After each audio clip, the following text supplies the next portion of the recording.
मात्र 2000 मा 2 जनालाई breakfast and bed in Pokhara. काठमाडौँबाट पोखरा शान्त वातावरणको लागि आउनुहुन्छ, तर आजकल त पोखरा पनि एकदमै क्राउडेड भइसक्यो भनेर कम्प्लेन गर्नुहुन्छ भने निसाज गेस्ट हाउसमा बस्नुस्। आफै तरकारी उब्जाउने र त्यही पशुपालन गरी होमली र इको फ्रेन्डली इन्भाइरोमेन्ट क्रिएट गर्नु भएको छ। त्यसमाथि यता कमाउनु भएको केही पैसा नेपालको विभिन्न दुर्गम गाउँमा बालबालिकाको शिक्षाका लागि डोनेट गर्नु हुँदो रहेछ। तपाईले त एकदमै अर्ग्यानिक खानेकुराहरू पाउनुहुन्छ। मैले त यता गएर मस्त चिकन थाली सेट खाएँ। यता फेरि 1 चिकन 4 आइटम पनि पाउनुहुन्छ तपाईले। अब त्यसको लागि काँडे लुम्ले 9 डाँडा त पुग्नै परेन। सहरको झाइ झाइ पोल्युसनबाट टाढा पुरै fresh air, homely environment, close to nature हुन मन छ भने यतै जानु होला। रुम प्राइस 2500 मा 2 जनालाई ब्रेकफास्ट विथ बेड अनि 2000 मा बेड विदाउट ब्रेकफास्ट है।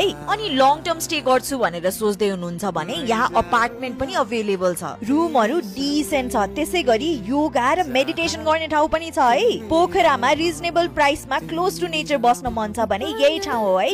अनि फलो फर मोर खानेकुरा। मात्र 2000 मा 2 जनालाई breakfast and bed in Pokhara. काठमाडौँबाट पोखरा शान्त वातावरणको लागि आउनुहुन्छ, तर आजकल त पोखरा पनि एकदमै क्राउडेड भइसक्यो भनेर कम्प्लेन गर्नुहुन्छ भने निसाज गेस्ट हाउसमा बस्नुस्। आफै तरकारी उब्जाउने र त्यही पशुपालन गरी होमली र इको फ्रेन्डली इन्भाइरोमेन्ट क्रिएट गर्नु भएको छ।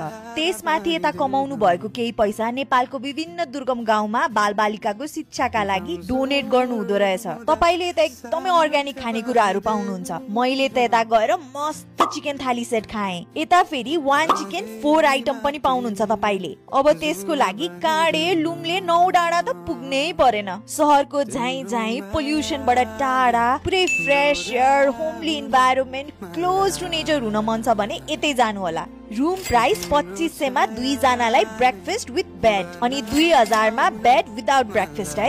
अनि लङ टर्म स्टे गर्छु भनेर सोच्दै हुनुहुन्छ भने यहाँ अपार्टमेन्ट पनि अवेलेबल छ। रुमहरू डिसेन्ट छ, त्यसै गरी योगा र मेडिटेसन गर्ने ठाउँ पनि छ है। पोखरामा रिजनेबल प्राइसमा क्लोज टु नेचर बस्न मन छ भने यही ठाउँ हो है। अनि फलो फर मोर खानेकुरा।